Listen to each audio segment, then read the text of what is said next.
unicorns are going to be all over the place, and you don't really know what they're going to do. We revealed some of our picks, but it was not all of them. Whoa, whoa, whoa, whoa, whoa, whoa, whoa, whoa! sc2 is locked in! We share a lot of common picks, so we might fight over those. Fox just goes wild, and they manage to get a triple! The people that say we only have one strategy and one playstyle are the type of people who are always looking for something to moan about and point out. SK champion pool is pretty deep as well, so we definitely have to be careful with them. Me, myself, I'm not afraid of pulling out anything. I think they'll be surprised, like I might bring out some new picks as well. We want to win as much as we can and win as hard as we can. Finishing first would be really great for us. We are like one of the 3 teams that beat them, so I think we can really do it and we can go to the finals. If we got #1, this play would be really, really great. Well, we just want to win the whole LCS.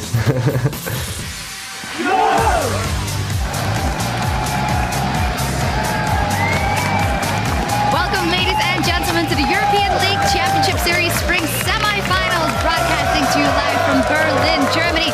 The stage is set here for our last best of 5 before we pick up shop and head to Spain. And just moments ago, we saw the fans getting underway outside, hype for SK Gaming versus Unicorns of Love with their signs Unicorns of Love themselves. Trotting in the building with their interesting picks in mind. I do hope we'll see a lot of that. And SK Gaming setting up on stage, making sure everything's working properly to get off those picks and win those games for them. And there, the fans in the stand can't wait to get the action underway. Hello, I'm Evie Schock-Supporter, and joining me on the analyst desk today is coach for the Copenhagen Wolves and wannabe medical professional Carl Dentist-Cray, as well as his partner in crime and coach for Gambit Gaming, Jordan Leviathan Thwaites. Very good to have you gentlemen here once again, Dentist, and joined by Leviathan as well. And with their win yesterday, Fnatic are the first team in the spring finals where they'll face the winner of today's best of 5 semi-final. H2K drops down to the 3rd, 4th place match. Well, they of course want to get 3rd when they play in Madrid next week. Let's talk about that game yesterday. Fnatic versus H2K. It went all the way to 5 games, and it was when they went away from the Lee Sin pick the most on Huni and went to that Vlad for me that the tide definitely turned. Absolutely. What a crazy game series. 5 games, everything you could have asked for. It was just perfectly played out. The first game, it was kind of like going even up until the mid game and then H2K just take it over. For me, surprising because I expected Fnatic to go all the way to a 3-0. But with that first win, I knew we got a series, and we got a series. Huni on Vladimir, amazing.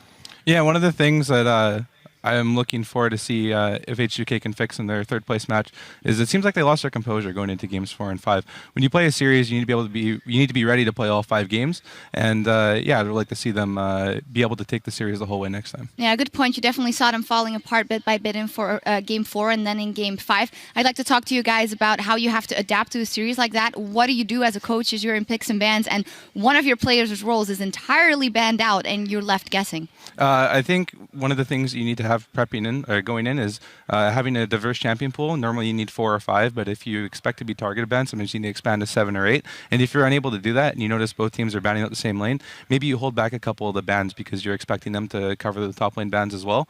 But you just need to be ready to play a diverse amount of champions if you're going to be the one that's targeted.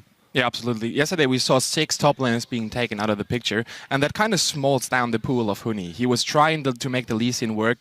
Didn't work, and then he still had the Vladimir to fall back. If they would have adapted a bit earlier and maybe didn't ban 3 top laners themselves, it would have been a better picture. Yeah, we'll see what they come up with when they get to the finals. There's more on the line today than just a spot in the finals, though. The further a team goes in the playoffs, the more champion points they'll be managing to rack up, and the championship points will determine one Worlds qualifier from both EU and NA, and then the other 2 spots go to the winner of the summer split and the team who wins the regional qualifier tournament. So very important. Also that 3rd, 4th play match for H2K and whoever they end up playing. Now focusing on the present, today's match between SK Gaming and the Unicorns of Love will get underway shortly, but be sure to stay tuned after because when things wrap up here in Berlin, North American LCS will pick up right off where we leave off for the last semi-final match between Solo Mid and Team Solo Mid and Team Impulse. And if it's anything like what we've seen yesterday between Cloud9 and Team Liquid, it's going to be a long day. Yeah, yesterday was crazy, but today 2 awesome games, one from Europe, one from America. And if you saw how Team Imports played, the curve was going straight up. And with Rush, one of the best junglers in the West, if you ask me,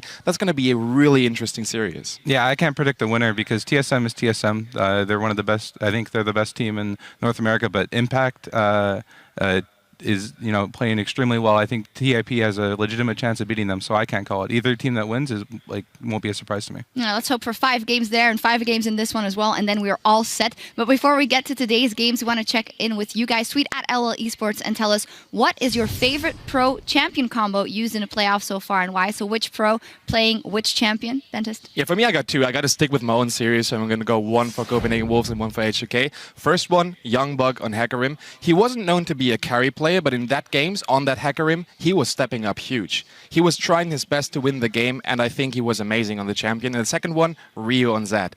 As an LCK fan, you can't forget the Zed on Ryu. Yeah, and mine is definitely Kikis on Shaco. I'm a Shaco main myself. I love the champion, and he played it pretty well.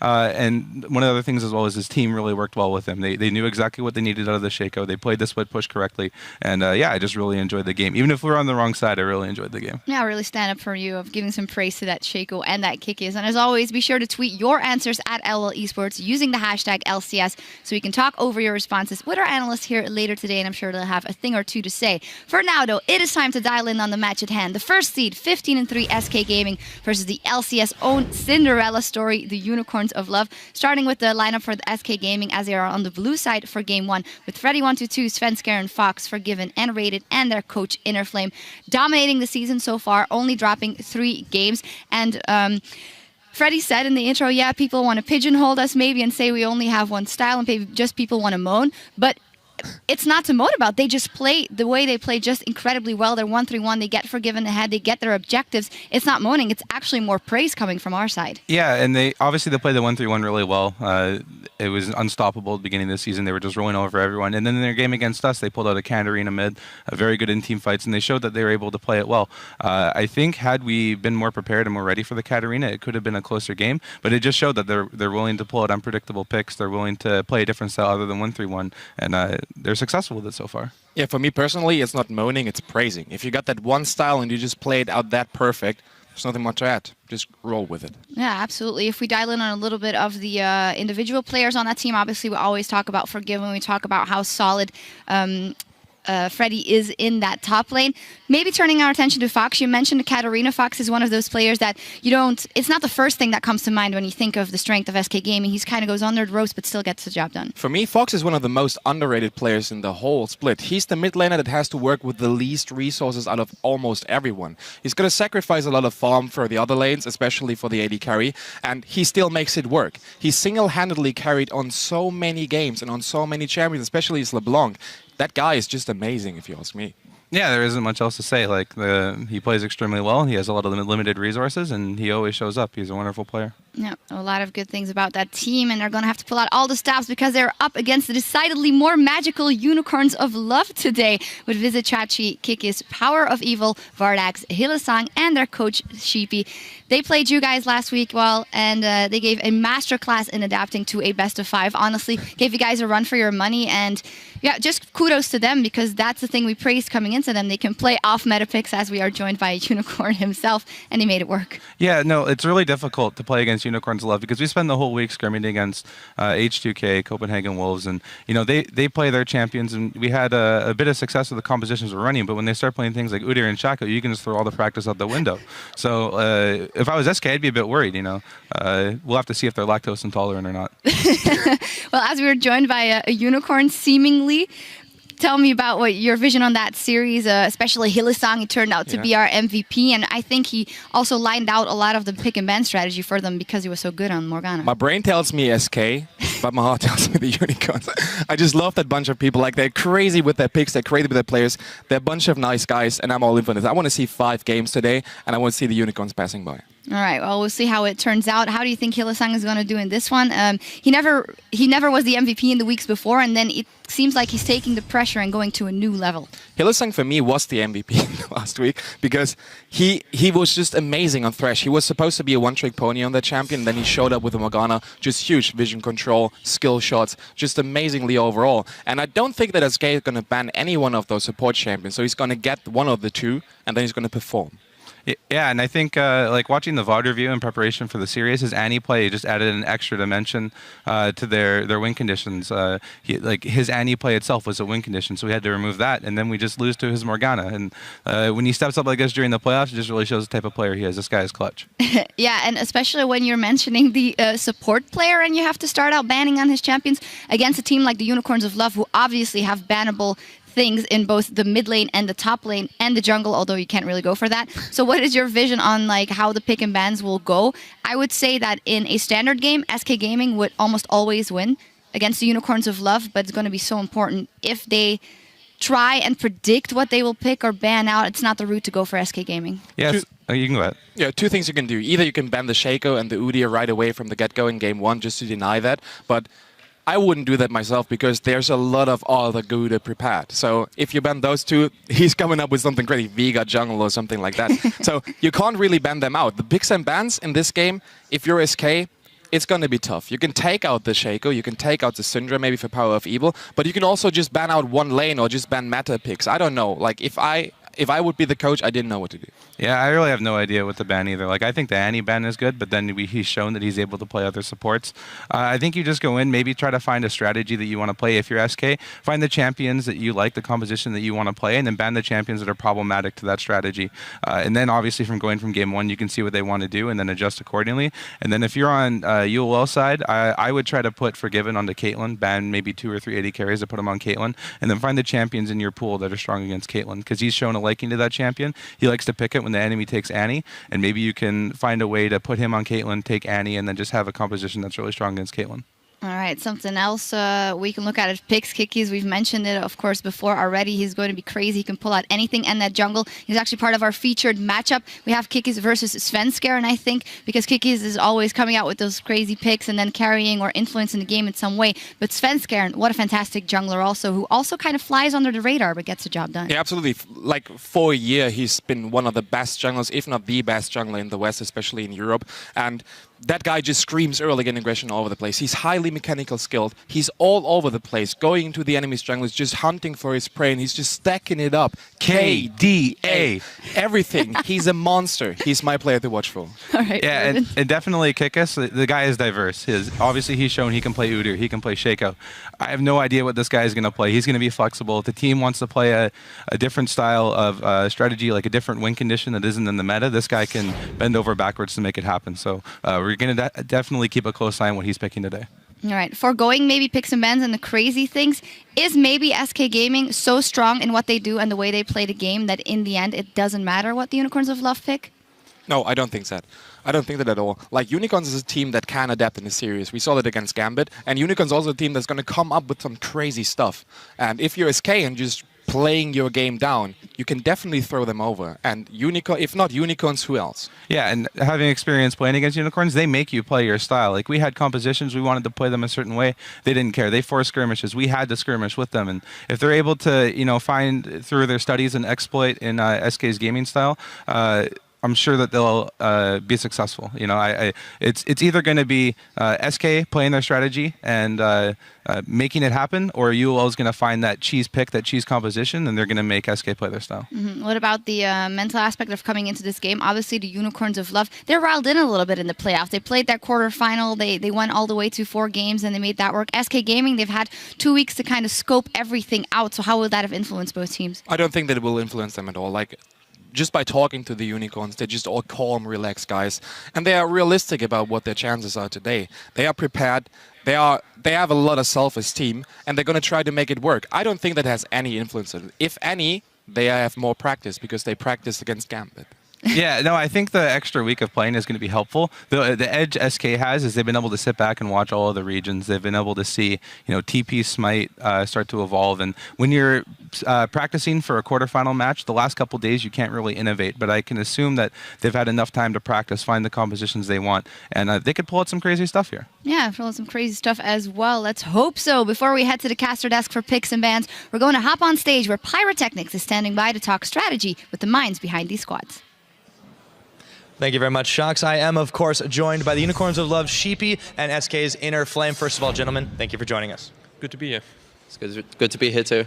Thank you once again. So guys, I want to get right into this one. Sheepy, I feel like they said it best on the analyst desk. This is a Cinderella story of a team. You guys came up through the promotion tournament, and now you have made it into the semifinals. You are one series away from going to the final match in Madrid. What does this mean for you as a team? It's really, really important for us. We've been through all the struggle, and it was never like an easy road. So I just think that my players deserve it a lot from the way they have fought like through the whole Challenger series and the LCS. And yeah, whatever happens today, we are just really happy to be playing here and yeah, in front of the crowd, and it's just amazing. Well said, and you know, you've definitely got quite a number of fans in that crowd behind you there. So also now over to you, Inner Flame. I want to ask you guys about prepping for these Unicorns, because the last time you guys met, it was back in week 6. The Unicorns did beat you guys, and how do you think since then you've taken a look at the way that they've played the game, the way that they've changed, and how you're preparing for them? So like the reason we lost last time was generally because we were in like a pretty big slump. But I'm not like discrediting them, but I think like it contributed as well, like heavily. I think we're ready for whatever they can throw at us today. I think if they like choose something abstract, then they allow us to play what we want, and I don't think anyone wants to do that. Leviathan called it Gouda. Maybe it'll be a different variety of cheese this time around. Sheepy, how about SK Gaming? You guys played them back in week 6. You managed to get the best of them. How do you think they've changed as a team since then? Admittedly, you know, there was a slump, but now things have definitely changed. They've ended out on the top. How do you prepare for that? Usually we just take it as any other best of 5 series. We try to look what they are playing and understanding the enemy is the same as understanding yourself. At some point, we just do the normal schedule best of 5 training, and then we just look out if they play anything specifically which we want to counter. And it's, I think with SK, relatively hard and easy because they are really good at what they play, but it's relatively hard to counter as well because they're just playing a strong game from what we see. So we try to see whose muscles are stronger and who can strengthen up. There we go. Some respect there. I like it. So, Inner Flame, you guys, you've had a couple weeks off. You've been prepping. I'm sure you've been watching the way the Unicorns played off against Gambit. Anything particular you've been preparing for with regards to that in the time you've had extra? I don't think you can prepare like specifically for anything without like being leaked something or whatever. But I think it's more about preparing for the like play style that they want to do. Like a lot of follow-up of a kind of like Syndra stun or like a Thresh burning. So they usually like pick around, like to just make picks all over the map, and like they don't hesitate, which is like what's really good about them. Is like if one person lands a hook, they'll all like go. They won't even like think, they'll just go. So it's like kind of hard to, yeah, sorry, it's kind of hard to prepare for generally, but yeah, I mean we're more ready for the play style than the actual like champions they're going to pick, because I don't think anyone would have seen like a Shake or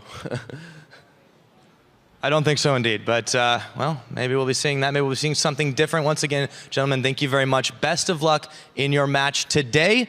You guys can go ahead and join your teams. And now we're going to go ahead and send it back to the analyst desk once again for a little bit of extra discussion before we get into the games. Thank you very much, Pyra. We're working on a small technical issue on stage, but it shouldn't be long until we get into the game, so we can talk a little bit more and preview this match, as for what the coaches said as well. And it was very similar when Pyra asked the question about the picks. Inner Flame said, oh, well, everything they have prepared, which is very similar to what you ended up saying. And I feel like that's the right way to go, because in the end, you can't prepare anyway. Well, yeah, like we sat down and we pulled up the champions on the League of Legends client, the big list, and we sat down and talked for about 30, 45 seconds. Okay, what is this champion? What lane does he go in? And how does he work with the style? And it helps a bit, but honestly, like when someone's ready to pull out a champion that you haven't seen before, play a style you haven't seen before, it's really going to challenge you to do the critical thinking on the fly. So we're going to have to see if SK is ready to adapt. Yeah, as Jordan pointed out earlier today, Unicorns is a team that will force you to play their game. They don't play along the game that the opponents play. They force you to play their own. They go for the scrimmages. They go for those crazy teamfight situations where you usually don't expect them. And SK is a team that is calculated. SK goes into the game with a game plan. They know what they want to play. They know when they want to start. They know everything about how it's going to be. And if you're Unicorns and you're just going to throw a fist in the middle of their preparation, maybe you can throw them over.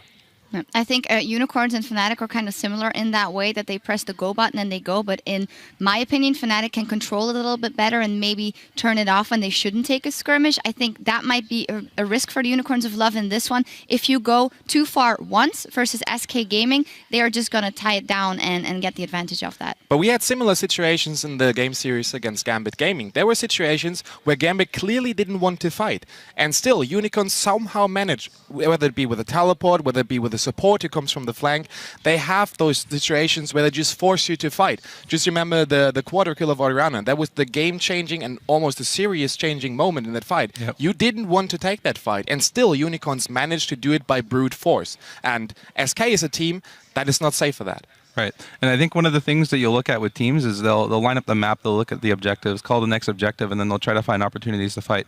Unicorns Love will just fight anytime. They see an opportunity, they'll just go. It doesn't matter if Dragon's up in a minute, 2 minutes, if the tower, they need to rotate to a tower. No, they see a guy walking out and out of position, they'll just go. So it's really difficult to play against because you always have to be on your toes. You know, every second, am I walking over a ward? Am I walking somewhere I shouldn't? Because they're just ready to jump on you. Yeah, and they thrive on chaos, and it's quite the opposite for SK Gaming. They thrive on that calculated game. I'm happy you mentioned that, of course, those 4 kills that Unicorns of Love ended up getting in the bottom lane, which, of course, you can't foresee that it will end up being a quadra kill for Orianna in the mid game. It might as well just been a double kill. Let's talk about maybe Power of Evil a little bit. We haven't touched on him, and we have touched on Fox.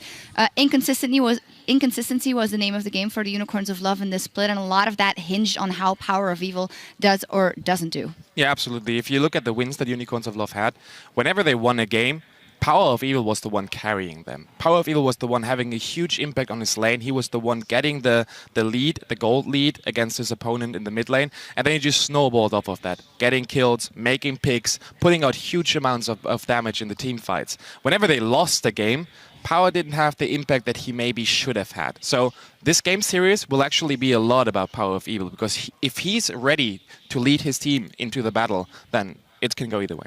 Yeah, the Unicorns of Love have, I think I've said this before, a few win conditions, and one of the win conditions is Power of Evil setting up pickoffs. They like to play around dragons, and blizzasc2 is really good at winning the team the dragon fights. But if dragon's not up, it's Power of Evil, sitting in a pink warded brush, hunting around the map, looking to pick someone off. And when he gets on those champions like LeBlanc, and we've seen him play tons of Orianna games, it's really up to him. He controls the pace of the game. When he's on, he's a monster, and I really hope to see him show up this series. Yeah, and actually wanted to touch on that as well. We saw him playing the Kog'Maw versus you guys, and of course we know he loves this Casio.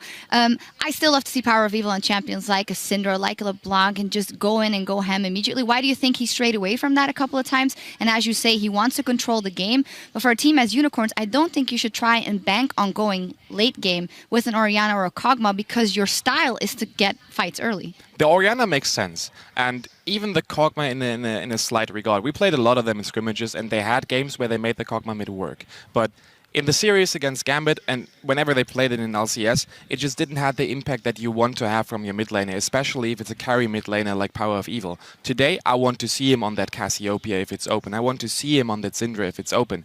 He's got the skills, he's got the mechanics to do it, he's got the knowledge to do it, and he just has to show it. Orianna, on the other hand, it's a damage control champion, but still a strong one for him. Yeah, and I think it's just like the Kog'Maw and those styles of champions, of them just diversifying their play styles. I think it's smart, because if you end up in a spot where your pickoffs aren't working, your dragon control just isn't working, you can always fall back to playing a Kog'Maw type champion. But yeah, like Denta said, you want to see him on those at Syndra. You want to get that pickoff. You want to see him on personally, I want to see him on LeBlanc as well. Just those playmaking champions allow him to create the opportunities for his team. I think that's where they're going to be most successful. Yeah, much like the mid lane matchup yesterday, it would be great to see both Fox and Power of Evil just go head-to-head in a very, very assassin-heavy matchup. Now, with all the speculation on how easily SK will be able to adapt to this best of 5, let's hear from the Unicorns of Love themselves on their signature meta-breaking style.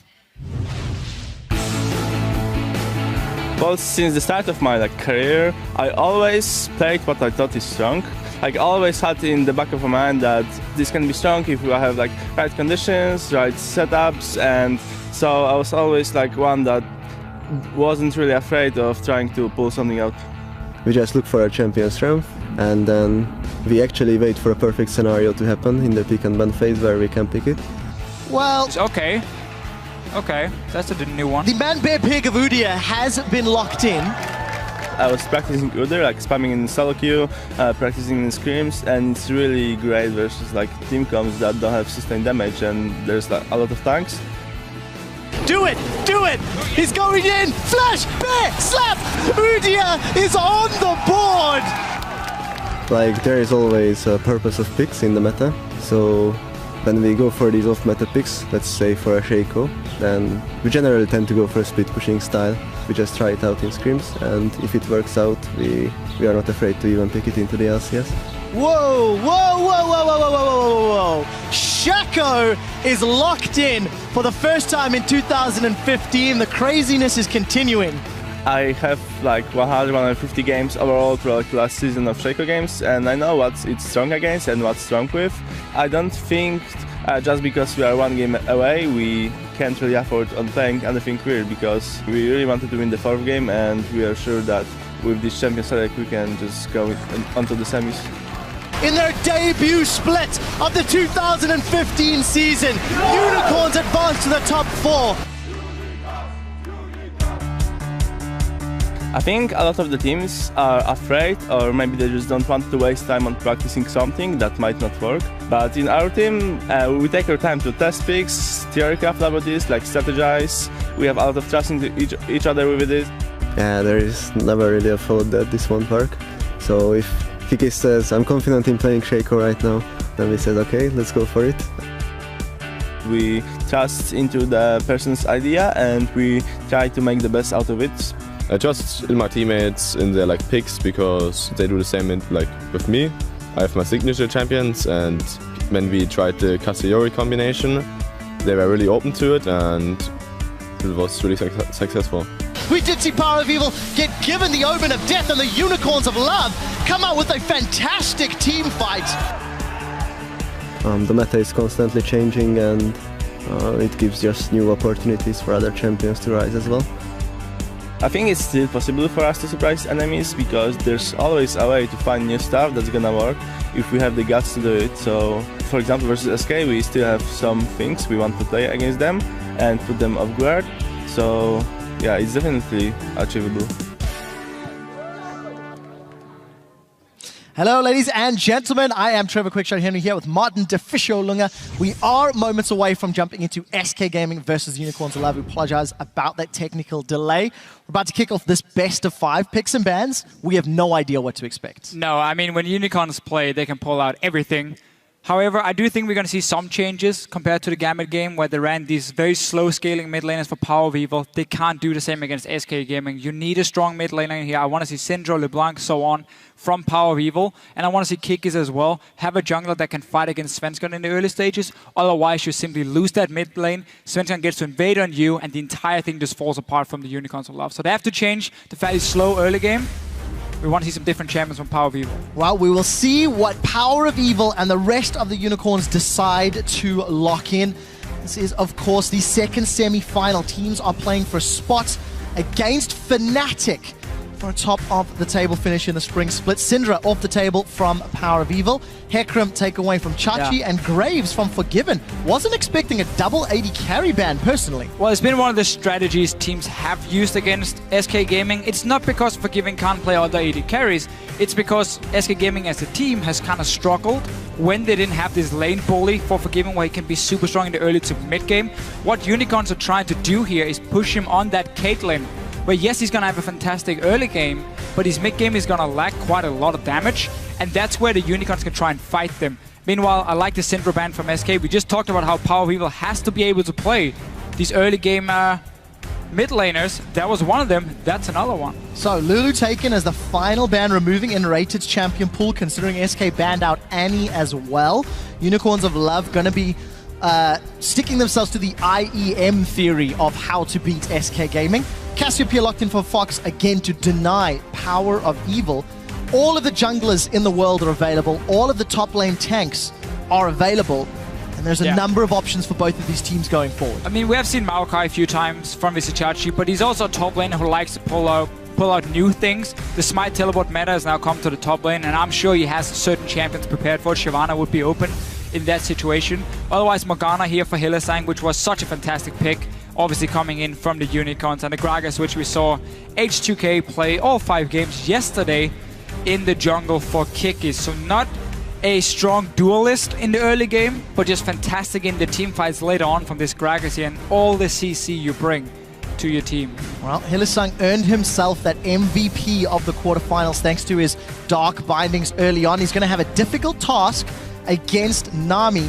Well, maybe not. Black Shields will be quite easy against Bubbles. Keep in mind, in rated 5-0 on this Nami and Freddy signature tank top lane. So here's the thing about the Nami Morgana matchup. Morgana's Black Shield is about 22 seconds, if I remember 100% correctly, at rank 1. Bubble from Nami is 13 seconds. So you can bubble, force the Black Shield, and then you have a gap now of close to 10 seconds where you can bubble again, and there's no response from the Morgana pick.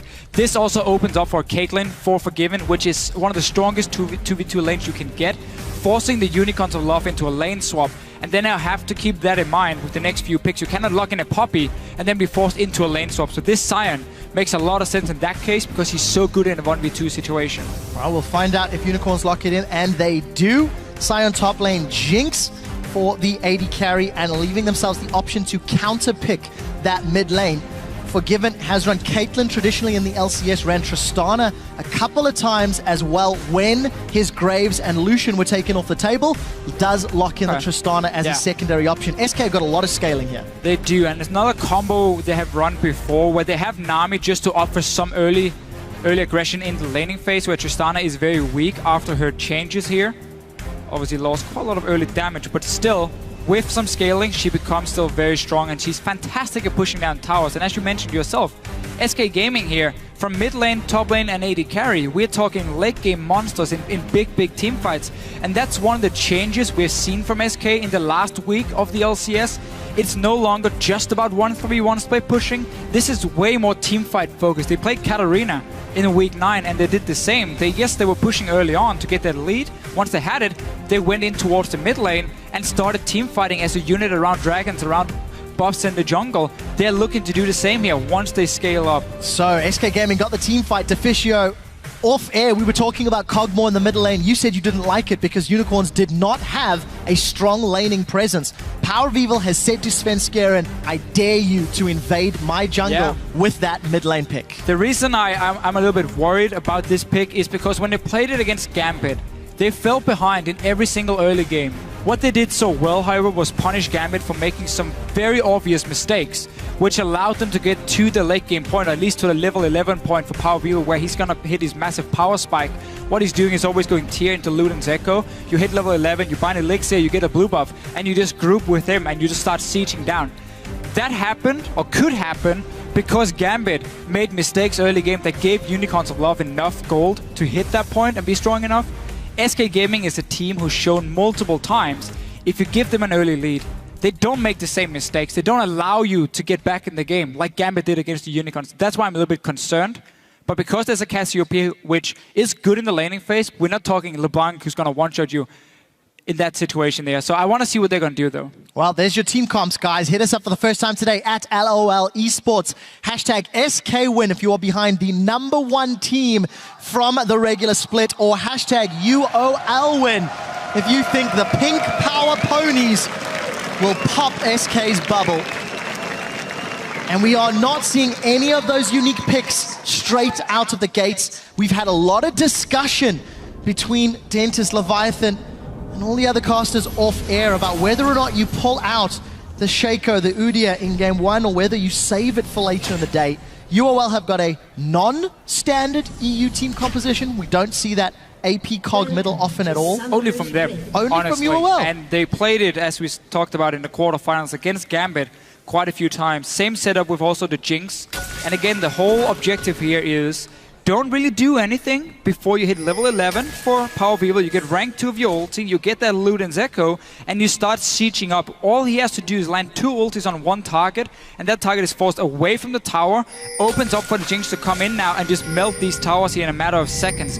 That's the whole goal here for the Unicorns of Love. And they're also trying to match SK Gaming in terms of late game scaling. If you look at them, 2 big tanks in the top lane, you've got scaling mid laners, you've got scaling AD carries. We might not be in for a very explosive early game, but once we start hitting the mid game, mid to late, that's where you're going to see the 2 teams start shining. One of them is going to be fantastic in all-in team fights. from SK Gaming's side. Unicorns is more about fast pushing and poking from distance. Well, we'll see if Unicorns can hold off long enough for their scaling comp to switch on. They did make a number of mistakes against Gambit in the quarterfinal, and SK will punish them in a similar fashion. They will, for sure. And we're going to see, because Tristana was locked in and not the Caitlyn, Unicorns of Love are okay taking the 2-2 lane. As we mentioned, Tristana is not the strongest in the early stages. You need to get that BF sword so you get some damage on your E, the explosive shot, which now, of course, scales with attack damage for her. And then, obviously, your goal as a Tristana is not to kill and fight early on. It's to get to the point where you, a bit like a Jinx, can get to a tower and you can take them down so far. So both teams here have 280 carries that will melt your objectives if they get the chance. Yeah, and it's also, it plays into SK's style so heavily. If they can get themselves into position to push down towers, it works out well. It's going to be a little difficult against this Morgana Jinx. We do see that Forgiven and Enrated have returned to lane after doing Krugs, but Vardags and Hylissang were given a fair amount of time to push this wave up. So that race to level 2 first. One more minion here from Forgiven and he gets it. For the record, Hylissang has landed his first binding of the game. If that continues, yeah, that's a good sign for Unicorns. It's the exact same bottom lane they ran so often against Gambit, which honestly fell behind in terms of CS. Vardags was down compared to Pinoy in every single game they played. But then once they hit level 6, Hylissang would land a binding, he would all-in with the Morgana, and they would get a kill because they have a super strong all-in between Jinx and Morgana at level 6. The CC from binding into trap into Morgana ulti is insane, and then you have that execute from the rocket of Jinx to finish off a target. So they're gonna wait for level 6 before we really see any action for them. First gank here, we're expecting Svensson to be very active in the early game. He's not afraid of a Gragas on a Rek'Sai. That's a matchup he's gonna win, so he can look for these early ganks. And it is what we were talking about in that mid lane. You're not scared of a Kog'Maw pre-6. You're not scared of a Kog'Maw when you've got that Cassio. Take a look at Sven. He wants to push his way down to this bottom lane. Flashes are available. We do see the Tremor Sense. Svenskaren's come in. He's knocked up Hylissang, but Hylissang's flashed. Bubble has caught. Rocket jump in from Forgiven. Hylissang and Vardags in full retreat. They're looking for the kill, not going to find it. His explosive charge does pop. Only the flash from Hylissang burned, but a lot of lane control garnered for SK Gaming. And a very classic SK move if you look at the recent weeks for them. Svensson doesn't put too much attention on the top lane anymore. Freddy, he can handle himself. Now he's been playing Maokai quite a lot. You don't really want to invest too much into him.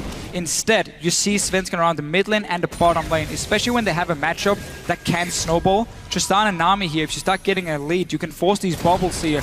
As we talked about how it's shorter cooldown than the Black Shield. So by giving Forgiven a great start, get him to that BF sword, he can start being a bit of a bully. Great bubble, and that Black Shield's not going to help you from the charge. Vardags actually walks almost in range of Hylissang. A lot of damage being traded. Forgiven and Enrated stamping authority on this lane with the help of Svenskeren.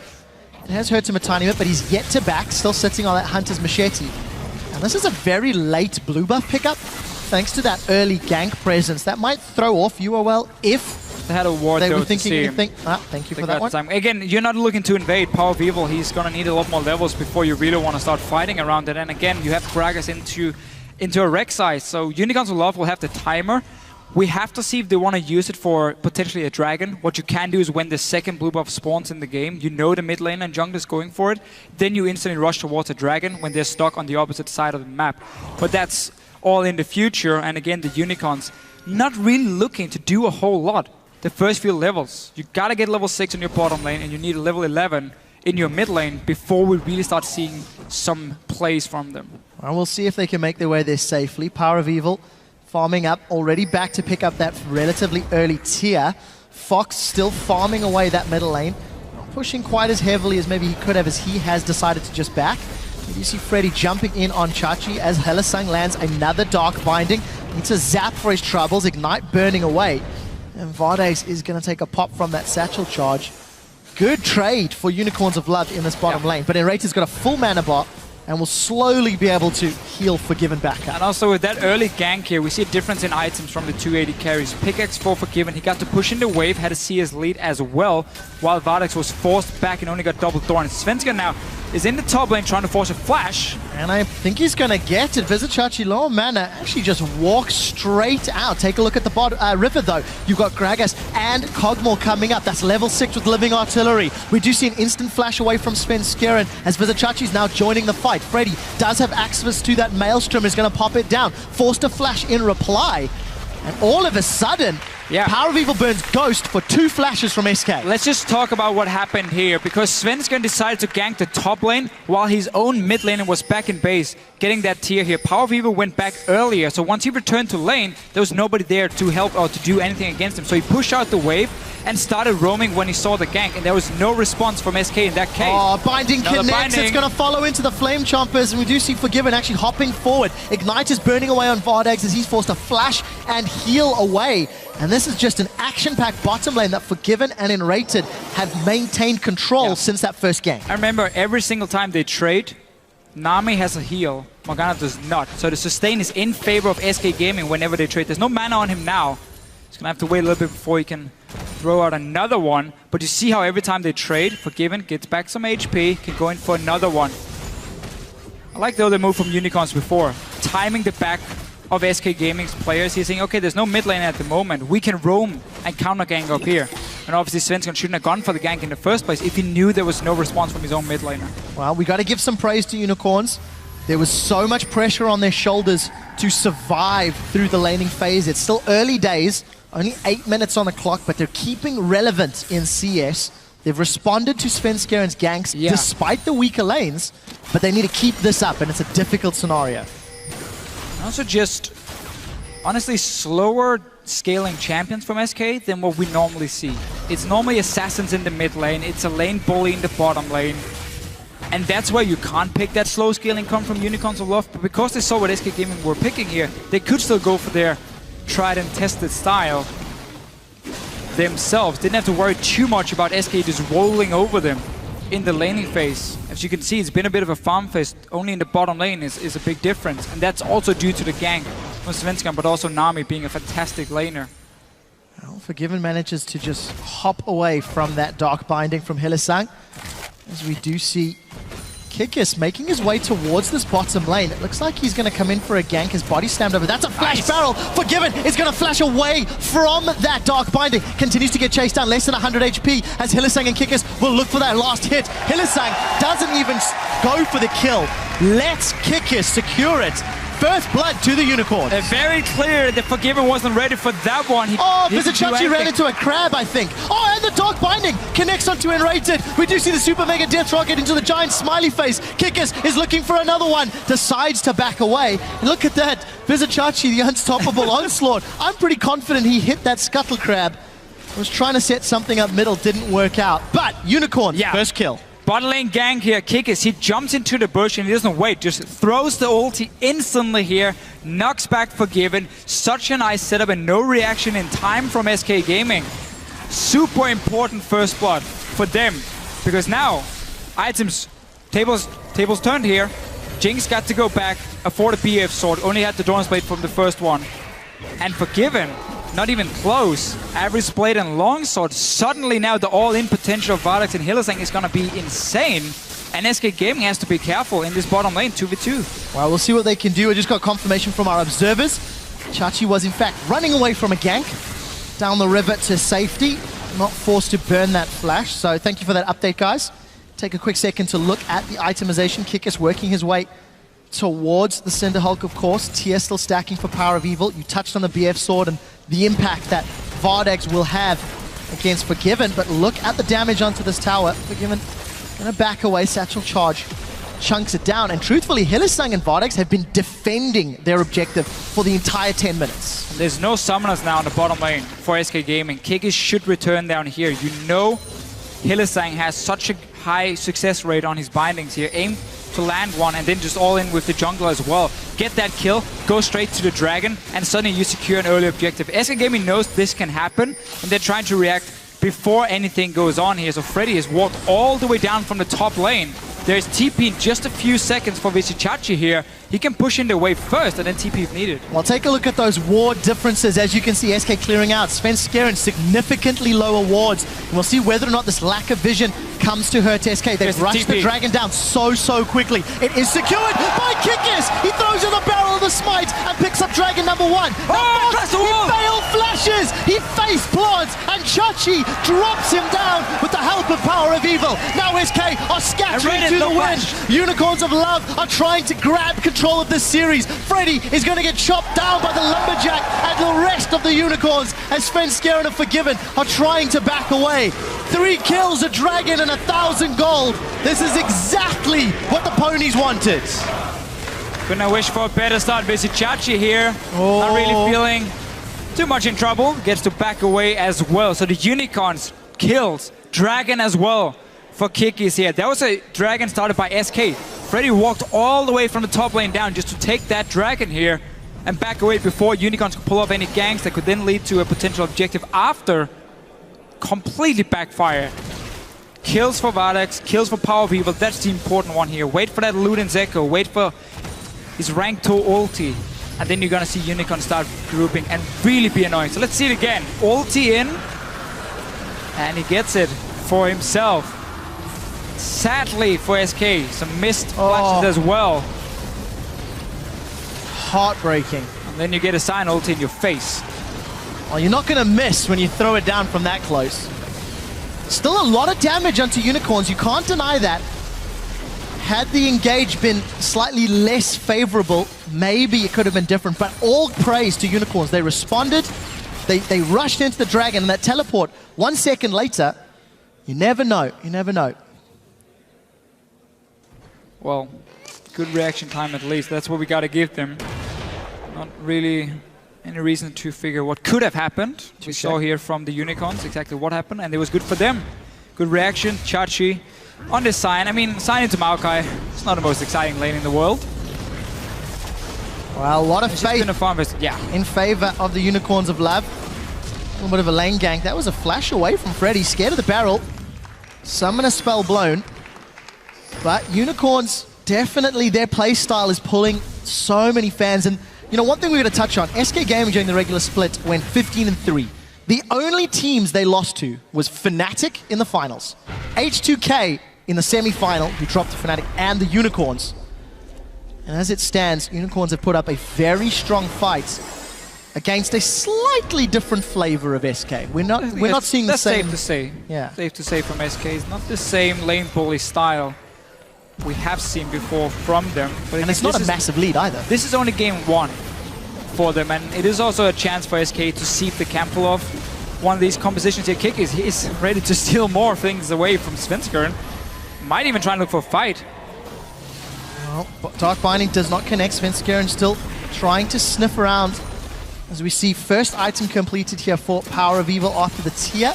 Luden's Echo. Fox has also had that Archangel Staff stacking up for a little while. 450 mana. Wait for level 11. 400 for Power of Evil. He has just hit power level 11 there, Deficio. And let's see how Unicorns decide to play this. Unicorns have not put any pressure on SK's towers. They've been content to sit back and farm. But you have to feel with the way the game is playing, they might be feeling more confident to make aggressive plays. Well, the thing is, now that they've managed to get back in the bottom lane, they don't necessarily have to go for a group in the mid lane because they can contest 2v2, and they know if Binding connects, they can get a kill in this bottom lane as well. So that can stop them from at least grouping. Had they still been losing the lane, they would already grouped in the mid lane by now and start pushing down a tower for themselves. And this build from Power of Evil, it's very risky because it relies on you using your mid-game spike now with this rank 2 ult with the Luden's Echo. It delays everything else in terms of the late game, where in terms of items you need, you're not going to get, let's say, an Athene, so you're not going to have that extra mana regen. So you need to connect your ultis, otherwise you're just simply going to run out of mana and not do anything. So the spike mid-game with Luden's Echo Rush is super important to use. Otherwise you fall off compared to, let's say, tier into Athenes, into Seraphine's Brace, and so on. Well, let's find out how this jungle interaction goes. Kikis and Svenskeren trading damage is relatively even thus far, but Kikis was forced to use that explosive charge, pop down the barrel, and actually is able to just waddle his way out. So it does get out safely, but blue buff will be secured. Kikis had actually been sniffing around for a little while on that objective. Equally as important on Fox's Cassio. However, of course, Cassio's going to get that extra cooldown spam. Like this ward here, you can TP to it if you manage to connect the binding from Chachi. There's one on Enrated. There's the TP. Here comes Blizzasc2. Enrated throws down the tidal wave, but it's not going to be enough. No support yet from Blizzasc2. This turns it into a 3-on-2. Freddy is in the back line, but here comes Svenskeren. No available support from the rest of the Unicorns. 3-on-3 as they trade kills back and forth. The fadeaway rocket secures a kill as now Chachi and Vardax are trying to chop down Svenskeren and Freddy. It ends up being a 1-for-2 trade, and Freddy's still sticking around.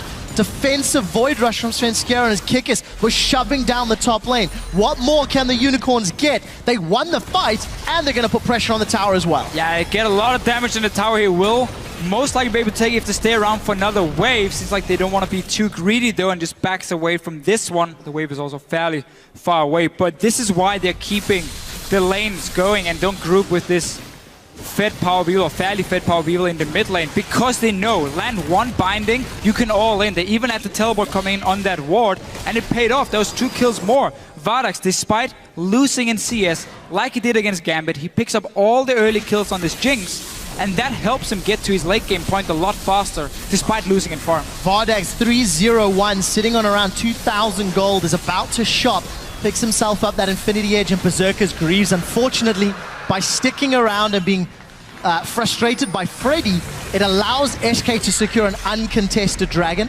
You could see that Vardax and Blizzasc2 were trying to back. They didn't get their opportunity, and Svenskeren instantly kills that ward. So here's a replay of the fight. Notice the TP timing. As soon as the binding has been thrown by Hylissang, he communicates to Blizzasc2 saying, I'm gonna land it, TP now. So it comes in even before it connects, and that's 100% kill even without the TP. But then they stay around for the fight. They respect the fact that Freddy can teleport down as well. Meanwhile, look down at your Pip. That's the grouping we talk about, how you get to that tower here, you land a bit of poke, and then the Jinx is just gonna melt the tower on her Unforgiven. Also going down in the very end. Nice little ulti from Vardax. Really well played from Vardax indeed. Firing off that death rocket after being hit by the buster shot, no less. Quite a dramatic effect. So Unicorns, they get themselves their first tower of the game. SK also secured that bottom turret thanks to all of the build-up for the first 10 minutes. Don't forget that. And we return ourselves to this lane setup, even on CS, relatively even on items. However, Forgiven has had that Avarice Blade for a little while longer. Earned himself around 350 bonus gold. It's going to accelerate him to that second item spike. And let's see how Unicorns decide to play out these lanes if they want to keep evening or trading towers. We saw the focus on outer turrets from the Unicorns beforehand. By them staying and pushing the wave into the tower and getting at least 50% on it, yes, they gave up the dragon, but they don't care about that one now because it's 1-to-1 anyway.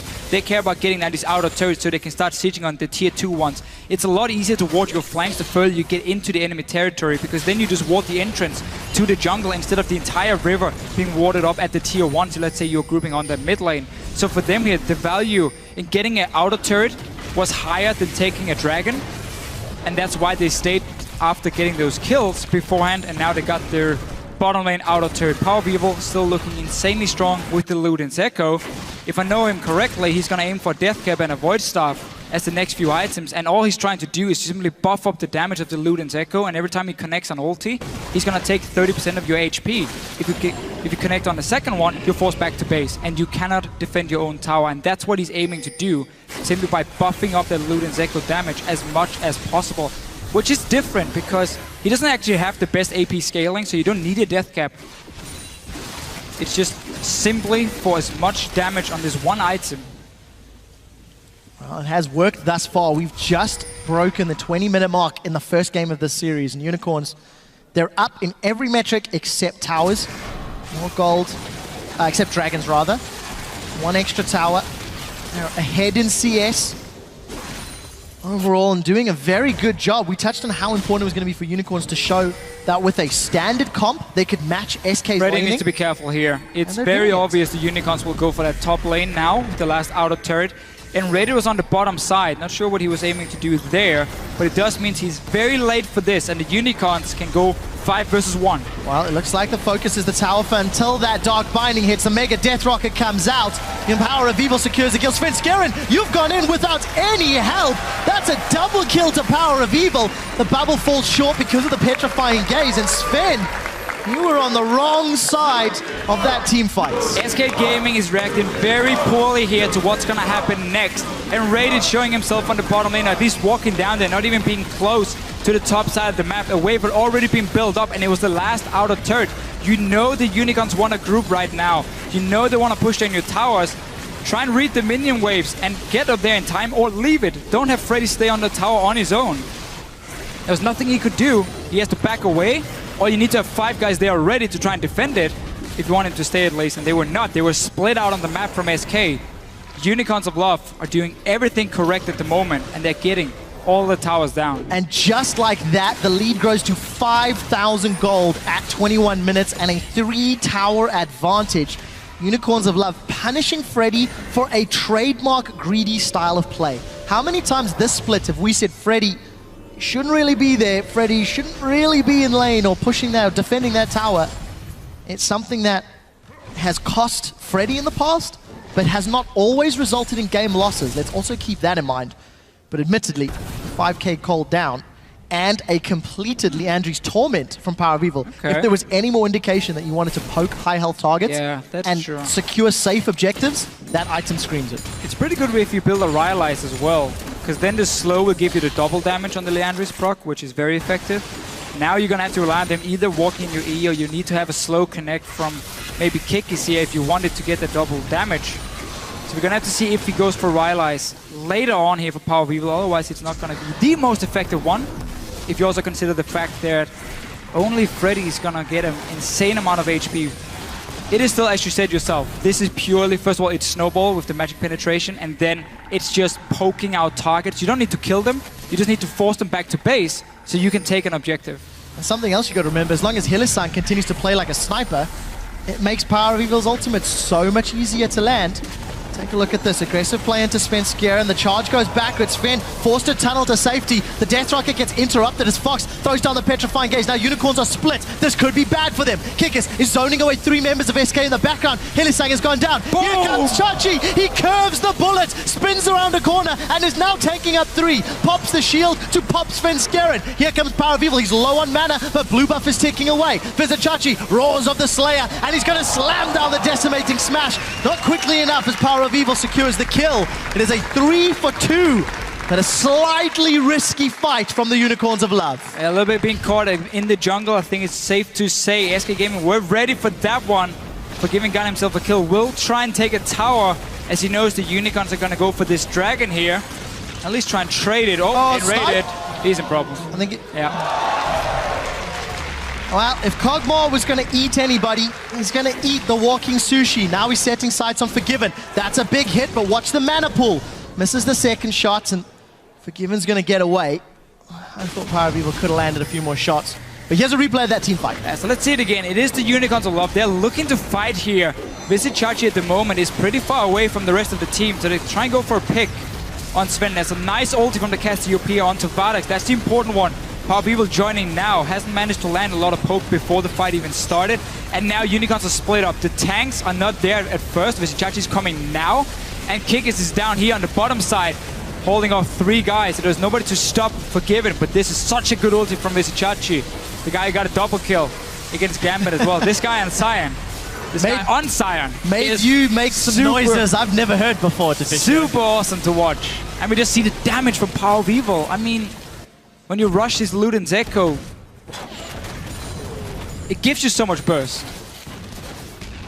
And he's making just that also burst makes count. You extremely squishy if you do get caught out. Well, luckily for Unicorns, he's not been caught yet. 6-0-1. Vardags on Jinx. 3-0-5. Phantom Dancer completed. Tanks are getting tankier, and DPS is getting more DPS here. This Unicorns of Love maintain that 5,000 gold lead. The inner turret is available, and the minion wave is about to conga line down. TP is available for both top laners. You can see Freddy is starting to back, but this tower is not going to be long for this world. Vardags is melting it, and SK have opted to forgo. And if we look at SK Gaming here, how are they going to start a fight against such a long-range poke machine that Power of Evil is at the moment? They only have either flash engage from a Maokai, but oh, wait, there's a Black Shield. That's going to stop that engage from happening. Then you're going to need some TP in behind and maybe a flash hit from the Cassiopeia to break a potential Black Shield and get an engage. Otherwise, there's no way for you to start a fight. And SK banned Annie, not Morgana, against Hylissang. And now this Morgana is stopping you from ever getting to Power of Evil and Vardex in the back line. Look at the damage. It's just poking away. Power of Evil is hitting 2 out of every 3 of those living artilleries. Forgiven was low. Freddy ate a binding. Rated took some poke, but they did not get the inhibitor turret. Unicorns need to push out their side lanes and maybe set their sights on the bottom inner, as it's the last one remaining before knocking on those inhibitor steps. One more level for Power of Evil. And he reaches the final form of I'm going to be annoying and spit you in the face. Implying that it hasn't been already? Well, even more. Even more, okay. And you cannot engage because your only form is a Maokai jumping in onto a Black Shield, which is never going to work. Then you need Svenskeren to have a tunnel behind the Unicorn so he can jump to and then like get in from the flank. That could maybe be a way for SK, but they got to find a way of getting both Svenskeren and Freddy in at the same time on 2 different targets. Let's see what happens here. We see Chachi's down. This is not going to end well. Chachi's in between 5. He will get taken out, but here comes a passive of Sion. Power of Evil hammering away with the artillery from the backline. They're going to trade top laners shortly. The Death Rocket secures the kill. Chachi for Freddy. What is more valuable? Kikis is about to get access to that cask. He's not going to get in range to use it though. And SK, they stall the game for a little while longer at the cost of Freddy's life. Kikis will start off this Baron. Let's see what sort of engage there is. Tidal Wave was used from Enrated. That's a very big tool, and Forgiven is not with his team. Hylissang waiting on the crab. He connects with the binding. The artilleries are out, and Power of Evil gets one more. Fox gets pinned against the wall, holding on to that petrifying gaze. He flashes forward. Hylissang looks away, doesn't get caught, but he will get dropped by the poison. Here comes Forgiven. Forgiven's got Vardex, and Power of Evil is in full retreat with low mana. SK Gaming have turned this fight on its head, and it's been long enough for Vizichachi to respawn and to teleport in. At the end of the day, 2 members of Unicorn still down, and SK are now considering the Baron. There's no mana. There's no mana for poke from Power of Evil. But Vizichachi is around. Full HP Sion. Low health kick as here comes Sion. He misses this time round. Flashes forward. The smash doesn't really connect, but the roar will slow a few on the retreat. Kikis is still very tanky. 1000 HP is being melted away. Buster shot plus explosive may not be enough, and it's not. Now Power of Evil's flashing away. Somebody get me an oxygen tank. Decimating smash gets charged up, and Chachi is retreating away. The fight of the ages. And Baron still left untouched. The rocket from downtown, no, that one went wide.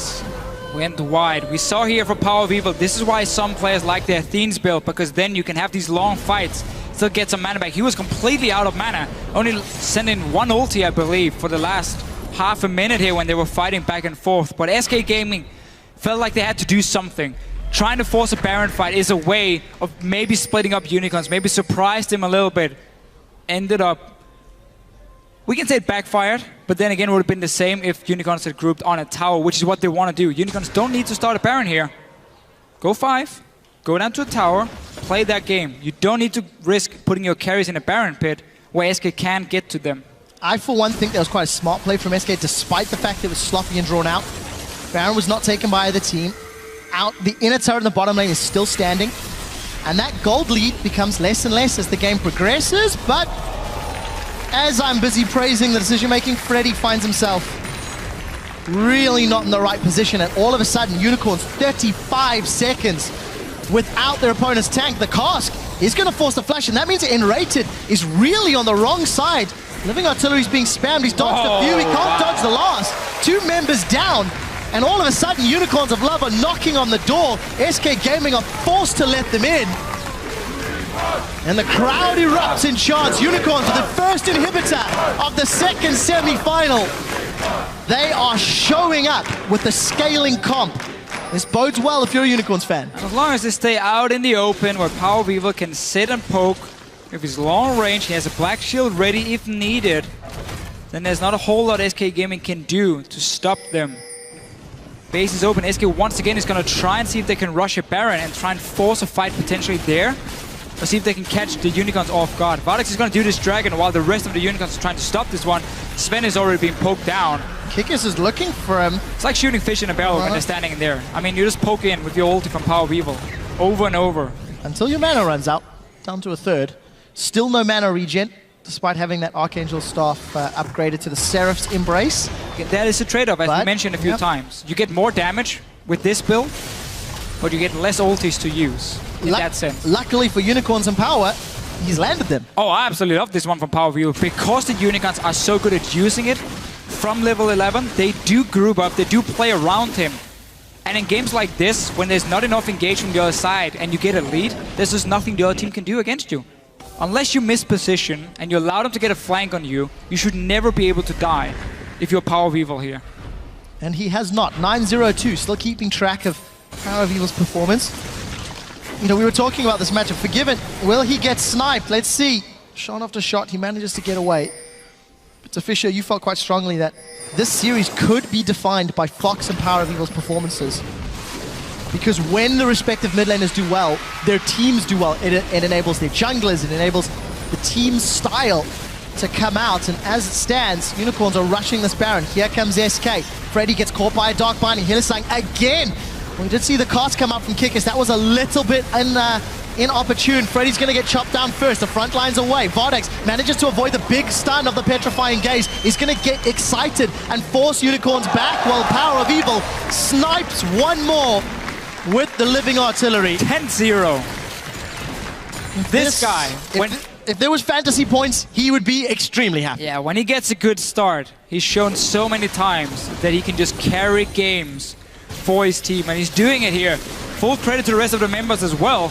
I mean, when you have this Hylissang Morgana who lands the binding and you just gotta land the ulti from Power of Evil, that combo together is so good at creating picks. Oh, Freddy got hurt again. I just don't understand why teams value banning Annie over Morgana when it comes to Unicorns of Love. Because yes, Annie can start fights, but she doesn't have the same pick potential in this sense, where you land a binding and use that to poke down a target and force them away from a tower. Annie is way more about all-in engaging. That doesn't bode well with a poke composition from the Unicorns. So if you're afraid of this comp here, well, Morgana is one of the things you gotta take away. Funny thing is, the only real poke in this comp is primarily on that Cogmore. That's enough. True, touche. Then you got a little bit from the Jinx, and you got the Execute in the end. So, well played by Unicorns. Which is all you need. They've got a good mixture. This is a very, very smart team composition. Strong frontline, strong disengage, strong pick. Feels like they can do a little bit of everything. And you've got all of that scaling AD damage from Jinx to back up if things go to the super late game. 34 minutes on the clock, 58,000 gold for Unicorns. Supers in 2 lanes, and they're going to take an uncontested tower. Svenskeren, you've got to be very, very careful. Forced to flash to safety. Here comes the rest of the team. Fox is actually going to flash away. Chachi flashed for that one too. We do see Freddy doing battle with top laners in the back line. Let's see what Vardex can do. Where is his focus? Not on the tower yet. We do see a super mega Deathlocker dropping 2 members of SK super low. And that's going to allow the Unicorns to set themselves up. Fox is down. Hylissang did it again. Vardex and Power of Evil closing this one out. They're going to take the 3rd inhibitor. And they will continue the siege without the damage from Fox. There's not much chance. Forgiven's caught out. We do see the tidal wave being thrown to split up the Unicorns, and Svenskeren's in the middle of the fight, but he's doing nothing. We do see in the back line, Vardex gets excited, gets a 2nd, looking for a 3rd, is going to get the 3rd before being dropped by the explosive charge. Ladies and gentlemen, the audience is chanting. And they've done it. Game 1 in the best of 5 goes to the ponies. Yeah, and just to make sure everyone understands here, we're not saying that Annie is bad for Hylissang. It's still a fantastic pick. We're not saying you can't use Annie in a pick composition.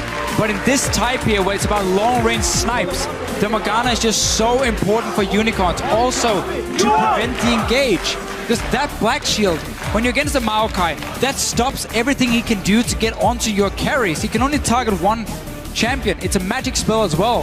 When the Maokai goes in, and everything gets blocked by this Morgana. Very big smiles from the Unicorns of Love, but Sheepy's face there is the most serious that I have seen all split long. He's out for blood, And that was a fantastic game. The one thing I want to highlight very quickly, something we haven't discussed just yet, Unicorns of Love will be playing Red Side in 4 of the 5 games. Yeah. They chose Red Side on matches 2 and matches 4, which was their choice. SK put them on Red Side on games 1 and 5. The reason I highlight that, Kog'Maw was last pick. Kog'Maw was the final champion locked in from the Unicorns of Love, and it carried 11-0-7. And to make it worse, if that gets banned away, you don't know what new picks the Unicorns have prepared, which the thing often about these new picks does not matter. It's because there's either a lot of counters to it and you can only pick it into like specific comps. Now they get to see everything from SK and can decide, can we use it here or not?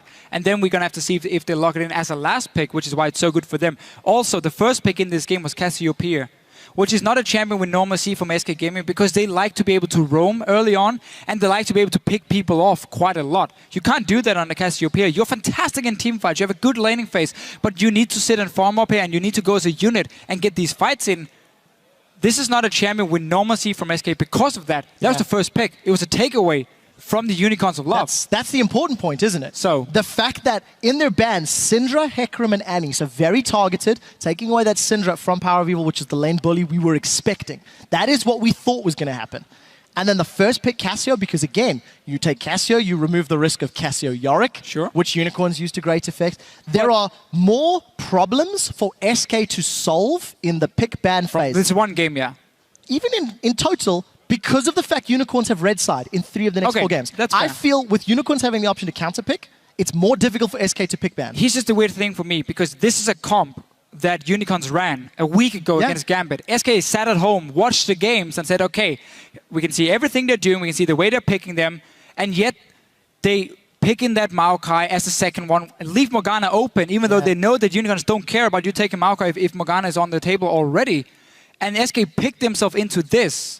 Didn't have an answer early game. Keep in mind, and as soon as they fell behind, no way of engaging. We didn't expect it either. We had discussed off air, like, we kind of felt that if Unicorns were going to beat SK in a head-to-head, we were expecting stronger laners. We're expecting maybe to match SK's aggression. If SK picked the strong lanes, yeah. What was super smart from, I think, Unicorns is maybe recognizing that Cassio pick mid meant they could go for a scaling mid as well. Oh, for sure, 100%. So a lot of 100%. praise to them. You can see the team backstage actually chatting.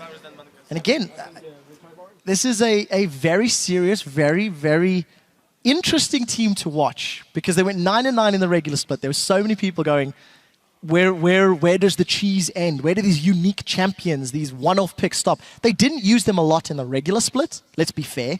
And they didn't have the greatest of showings. But now in the playoffs, they're pulling out, you know, the Kog'Maw against SK. They're pulling out the Udyr, the Shaco.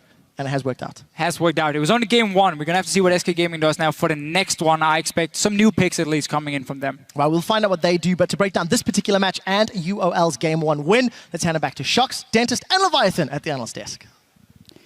Thank you so much, Trevor. Wow, what a game 1 from the Unicorns of Love. Unlike the series, how they started it versus you guys in game 1, where they went standard and they lost really hard. This time, they went standard and they won incredibly hard. Let's talk a little bit about the team comps from both sides and also get a graphic to well exemplify that. The first lock in Cassiopeia for SK Gaming, throwing down the gauntlet in a very late game-oriented comp. Absolutely. The Cassiopeia with a pick away from Power of Evil. Power of Evil is one of the 2 known Cassiopeia players in the European LCS. So it was on paper a good move to take away from him, but this scaling mid laner opened up, just like the Fisher said, the Kog'Maw as a last pick. Kog'Maw doesn't work in a team composition where you're facing an assassin, because the assassin can just go in on you. It's similar to when you play Kog'Maw as an AD carry.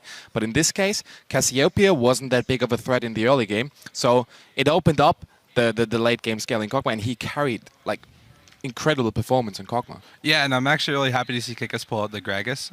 They banned Gragas, I believe, 100% of the time against us in our series, which led us to believe that maybe Kickers hadn't practiced a champion, but give him a week and he managed to pick it up, and they executed it really well. It was the Gragas that was enabling them to set up pickoffs. We were seeing the Gragas barrel on this Svenskeren time after time. They're just really forcing SK to take the fights that UOL wants them to take. So it's a really good champion pickup for him, and they executed it really well. Yeah, one thing that we also have to talk about is the fact that SK picked a scaling composition overall. Unicorns of Love denied the Lucian and the Graves, so what was left was either the Caitlyn or the Tristana. That's what we usually see, but I didn't expect the Corki. If you pick a Tristana and the Cassiopeia, you want to go late game, and that opens up early game aggression for Unicorns of Love. And Unicorns of Love is a team that can definitely go aggressive in the early game, and they were just all over the place. Gragas making plays, getting that first blood with a beautiful play. It was just exactly what they had to do. Yeah. I just wanted to say that like the setup for the play was actually really beautiful. They're able to force the jump out of Forgiven just off of a Morgana binding, communicated to Kikis, hey, he has no jump for 20 seconds or whatever it is, come bottom, just ease over the wall, flash ultimates, and just set it up perfectly. It was exactly what they needed. Glad you mentioned that Morgana binding, because if we didn't see it enough in the series versus you guys, Hylissang just continuing that MVP streak also in the fight. What, did you? Oh no, he's just a monster. Yeah, he's a monster, really good. And let's pull a replay up on the screen from the minute that the Unicorns of Love had their advantage. They know how to push it. Yeah, and this is just one of those situations where Unicorns of Love forces you to team fight. They make a pick in their jungle, group up all together, and then just force you to fight it.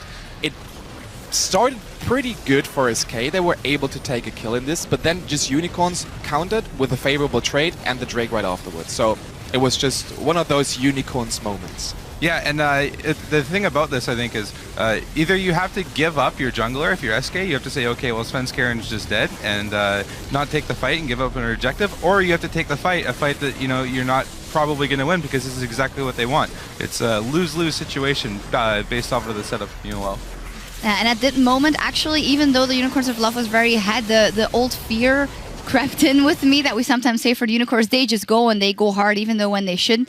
But something that was so glaring in this one, skill shot wise, the Power of Evil ultimates, the Morgana bindings, the Gragas ultimates, even the Sion ultimates and hitting people, it was incredible across the board. Even Vardax with his fadeaway ultimates, they are just in the zone right now. Absolutely, Vardax stepped up huge in this game. He was able to have a really good laning phase against the bot lane. Forgiven and Rated. Yeah, and Rated and Forgiven known to be the best bot lane in Europe, and they was just having a clutch game in the bot lane. Vardax, I don't know why you give him Morgana. Like the Annie ban, maybe they expected that the bot lane gets banned out and that he prefers the Annie by now, but if you leave that thing open, he's gonna lock it in and he's gonna perform. Like you can't give him Morgana. A lady. Oh, yeah. Yeah, and like they have the patience, like they know what they need to do. Like they just wait for the binding, wait for something to hit, and then they all go in. They have the patience. They've played this comp before, and they play it really, really well. Like you can say Unicorns of Love are the cheese team, but they played a magnificent standard game. It was really well executed. Yeah, it was beautiful to watch. So now you're SK Gaming. You're going into Game 2. You know that the Unicorns of Love, if it goes to 5, they have 3 more red side games. How will that influence your mindset going into the next one? Absolutely. It's all about mindset now. If you're SK and you're going into the game against Unicorns of Love, with the strong characters that they have, they expect it to go 3-0. At least that's what I'm thinking. So if they lose the first game, now it's all about the staff. They have to stabilize their mentality and they have to make sure, okay, we lost the first one, but there are 4 other ones, potentially. So they have to be on top of the game. And, like, please don't tilt, please. Yeah, this is going to be a real test for Forgiven. He claims he's one of the best. Well, it's time to see if he's one of the best at mental fortitude. I know N-rated pretty well, and when he gets angry, he tends to step up his play rather than step down. So I expect to see a strong performance out of N-rated in this next game, but it's really going to come down to Forgiven. You know, he has the mechanics. He claims he's one of the best. Well, can you hold it together after dropping an early game to Unicorns? We will see. Don't make N-rated angry. You won't like him when he's angry. And in just a few minutes, SK Gaming will try and even out the score against the Unicorns of Love. We'll be back covering all the action in just 3.5. Don't go anywhere. How about the magic trick? Play Shaco? I would end this burden, but it always returns. Dude, that's so Maokai. Looks like he's going to come in for a gank. His body slammed over. That's a flash barrel. Forgiven is going to flash away from that Dark Binding. Continues to get chased down. Less than 100 HP as Hylissang and Kikis will look for that last hit. This lack of vision comes to hurt SK. They've rushed the dragon down so quickly. It is secured by Kikis. He throws in the barrel of the smite and picks up dragon number 1. Oh, he failed flashes. Binding from Chachi. There's one on N-rated. There's the TP. Here comes Vizichachi. N-rated throws down the tidal wave, but it's not going to be enough. I'm in. I knock him up. I ulti. Rek'Sai. Yeah, I'm on Rek'Sai. I sap. He's dead. Nice. Get low. I'm in. SK in the background. Hillisang has gone down. Here comes Chachi. He curves the bullet, spins around a corner, and is now taking up 3. Pops the shield to pop Svenskeren. Power of Evil hammering away with the artillery from the backline. They're going to trade top laners shortly. The Death Rocket secures the kill. Buster Shot plus Explosive may not be enough, and it's not. Now Power of Evil's flashing away. Somebody get me an oxygen tank. Got it, boys! And they've done it. Game 1 of the best of 5 goes to the Ponies.